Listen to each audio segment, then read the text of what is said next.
एक माझी स्वतःची वेगळीच वाट निर्माण केली आणि याच्याच बद्दल मी सांगणार आहे। खूप वेळा आपण काय करतो की पेपरमध्ये वाचतो किंवा खूप वेळा टीव्हीमध्ये बघतो, पण माझं एक असं आहे की मी माझी स्वतःबद्दलच खूप काही सांगणार आहे जे मी स्वतः अनुभवलेलं आहे। तर सुरुवातीला आम्ही चौघी बहिणी आहे आणि मला एक भाऊ आहे। आई वडिलांची परिस्थिती खूप नाजूक होती। माझं शिक्षण 9वीत झालं आणि मला शिक्षण घेता आलं नाही परिस्थिती नाजूक असल्यामुळे। मग नंतर ते स्वप्न माझ्या मिस्टरांनी लग्न झाल्यानंतर पूर्ण केलं शिक्षण घेण्याचं। पण लग्न झाल्यानंतर अशी परिस्थिती होती की मला ज्या घरी दिलं होतं त्या घरी असं होतं की खूप पाटील की मोळा किंवा महिलांनी बाहेर नाही पडायचं की जे पहिली परंपरा होती तेच, आणि महिलांनी बाहेर पडणं हे खूप वाईट आहे असं समजलं जायचं। मग माझ्या गावातील मी पहिली महिला आहे की जी घराच्या बाहेर जाऊन काहीतरी वेगळं काम केलेलं आहे।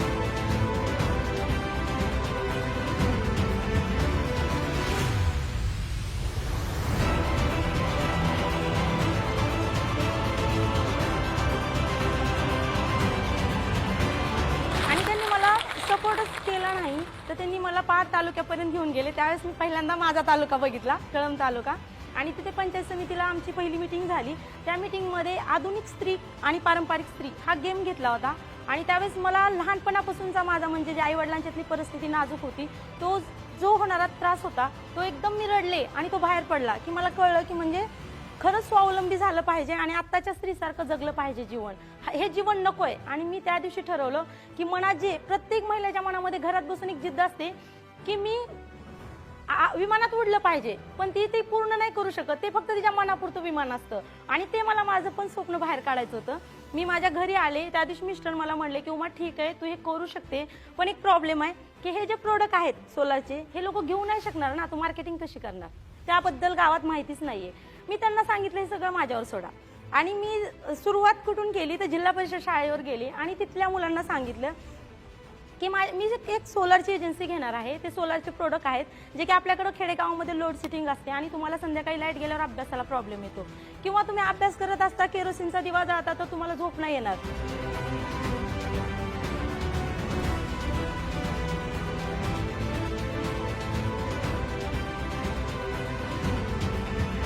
माझ्याकडे खूप विजिटर यायचे, महिन्यातून 1-2 विजिटर यायचे आणि मी त्यांना हे सांगायचे की मला हे काम करत असताना केवळ व्यवसाय म्हणून मी याच्याकडे बघत नाहीये। व्यवसाय म्हणून तर प्रत्येक जण बघतो, कारण का काहीतरी दोन्ही स्वार्थ पण असला पाहिजे आणि परमार्थ पण असला पाहिजे। तशीच माझी कहाणी आहे की मला हे काम करत असताना एक आनंद वाटतो की मी वीज बचत करून शासनाला खूप मोठी मदत करते।